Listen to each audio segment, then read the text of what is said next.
Hello everyone in the Secrets to Sleep Baby and Toddler. My name is Courtney. I am a sleep consultant. I'm here to help you get a great night of sleep so you can enjoy the time you have with your little ones. Today I wanted to talk about white noise machines, okay? What they are, kind of what their purpose is for, and whether it's something that you should have, okay? We get to go a little bit into like sleep philosophy today. Ooh, I know everyone wanted to do that.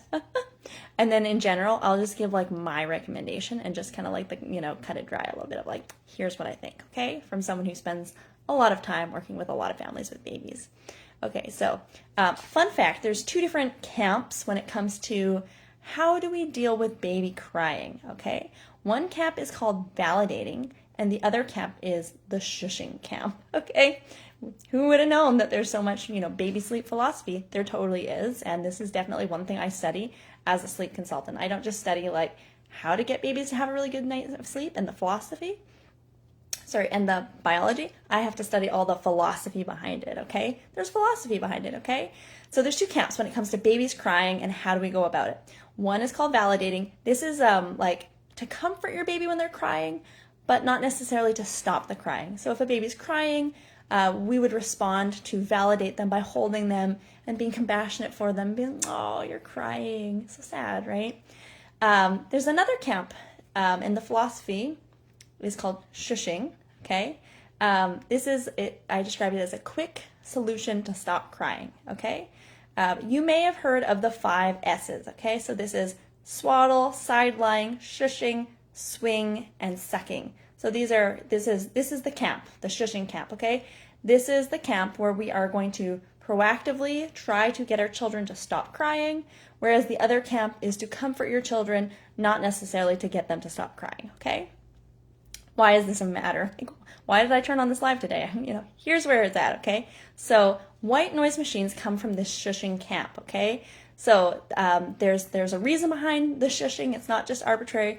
The reason why the person who developed this, of course, there's always, people who were advocates for babies and babies' emotions and baby sleep at one point in time that came up with it. And the reason why is actually because in utero, there's a lot of shushing, there's a lot of noises. So the idea is to, create comfort from bringing back the in utero sounds. Okay, so that's one reason.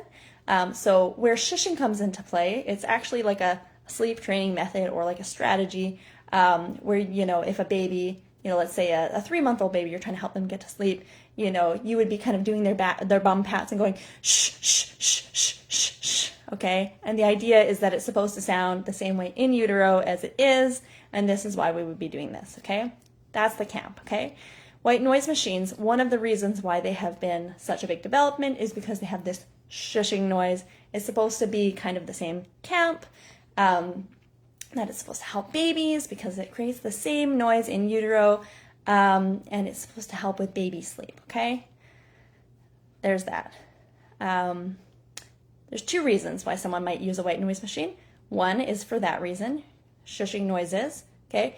My personal opinion, I think I'm more in the validating camp that, sometimes babies cry. I'm not necessarily a huge fan of like shushing in babies, like faces really loud when they're crying. Like, I don't personally find it super helpful, but obviously that's why there are 2 different camps, is that some people find it helpful, some people might not, right? So for me, when I do sleep consulting, I don't usually do the shushing. I'm way more likely to pick up a baby, to comfort them, but not necessarily to like, I don't know. I'm like, stopping crying if you're rocking or bouncing is good, but I don't personally shush, so. The reason why you might use a white noise machine other than the shushing for the emotions and the stopping of crying, this one I think is practical. I think if you have a home, let's say with a toddler in it, and you're putting your newborn baby down to sleep, and your toddler is outside the door running around screaming, which is very common, right? If you have, post below if you have a toddler that does that, because I know that I did. The white noise machine is meant to like drown out some of that excess noise. Okay, to me, that's really the only reason why you would use a white noise machine.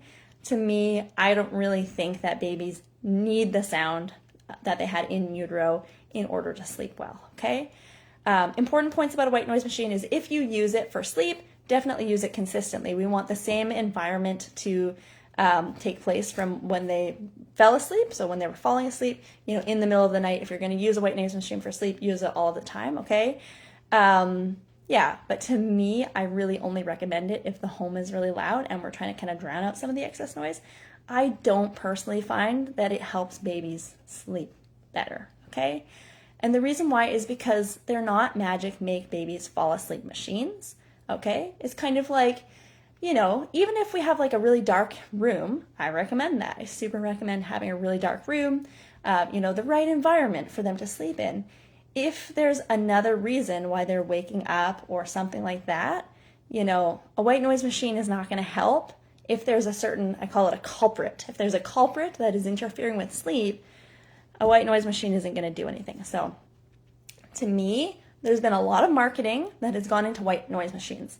Everyone has them. Okay, when I'm working in person as a doula, I just hate the noise personally. And whenever I'm in person with a baby, I just turn it off because I don't like the sound of it. But I've noticed that this is something that everyone has because they really feel like it's going to make a difference in sleep. I also work with a lot of families that struggle with sleep and they want to know, but I have a white noise machine, I'm like, great. But unfortunately, that's not why your little one's having a sleep problem. Okay, so this is where I think it's an important thing. The reason I'm talking about white noise machines today are because there's nothing wrong with it. You can use it. Maybe it's a little helpful. I don't personally find that it's that helpful. And usually the problem with sleep is more that we are not putting our little ones into bed, awake and having them fall asleep on their own, self-settling, okay? So this is the thing. If you have a baby that is waking up frequently in the night, there is no amount of noise machine, magnesium lotion, special product, special thing you can buy. There's nothing that you can buy that is going to fix the problem because it is more of a habit that is formed. It's a habit problem, and you can't fix a habit with some sort of a material item or product. Okay, so I think this is such a tough one. I think sometimes we just, we're like, okay, well, if I've had a client that said her pediatrician said that this type of mattress was a really great mattress. If I bought this mattress, the baby would sleep really well. And of course it didn't. Like the baby woke up constantly in the night. And I said, unfortunately, you have a breastfeed to sleep association. It means that your baby really feels like they need the breast to fall asleep on. They can't sleep without it. And so long as you have a breastfeed to sleep association, your little one's going to wake up a bunch in the night. It doesn't matter if you have a white noise machine, magnesium, special bed, this thing, that thing, all the right, sleep environment. Does not matter what your baby's schedule is. If they have a breastfeed to sleep association, or if they have a rocking to sleep association, there is no other, thing you can do when your culprit is still there. Okay, when your habit is still there. So this is why I wanted to discuss it today. I wish that as a culture that instead of kind of advertising white noise machines, I wish that there was more education in pediatric sleep so that we could all have really great sleeping babies. Okay, so my recommendation as a sleep consultant, don't worry about the white noise machine. If you love it, great. And if you don't, like me, it doesn't matter. The only reason I would recommend it to a family is if it's a family with just a lot of loud noises in the house, like banging or yelling, screaming toddlers, and it kind of helps to kind of drown out the noise.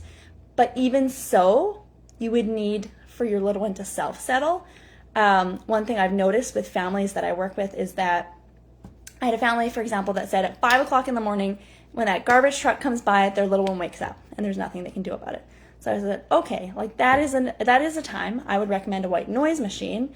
But when the little one went through the 3 weeks Better Sleep program, about 2 weeks in, this little one started to be able to self-settle. So the family said what happened that was so special was the garbage truck came by, the baby woke up from the garbage truck, rolled around, and went back to sleep.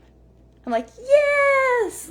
This is exactly what we want, and this is what happens when babies know how to self-settle. It doesn't mean it's going to be perfect. Obviously, if a baby, wakes up from a garbage truck, there's nothing I can necessarily do to, for sure, make sure the baby goes back to sleep.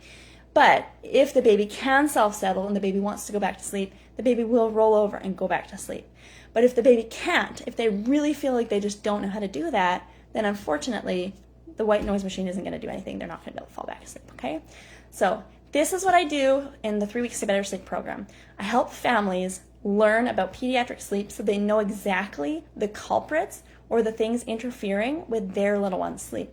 And then we put a strategy in place that's going to solve the problem. I know that families are trying so much. They're trying this thing, they're trying that thing, they're moving the schedule around, they're trying soothers, they're trying to add this, they're trying to add that, we're trying to go from here, we're trying to go from there. When there's often like 1 or 2 culprits and like 1 or 2 things that are actually going to solve the problem, and we need to remove the culprits, solve the problem with sleep, and sleep will be better, okay? There's no product you need to buy that's going to make things better, okay? I hope that's helpful. I hope it's, maybe a little bit of tough love, but hopefully it's like the helpful answer that you've been looking for.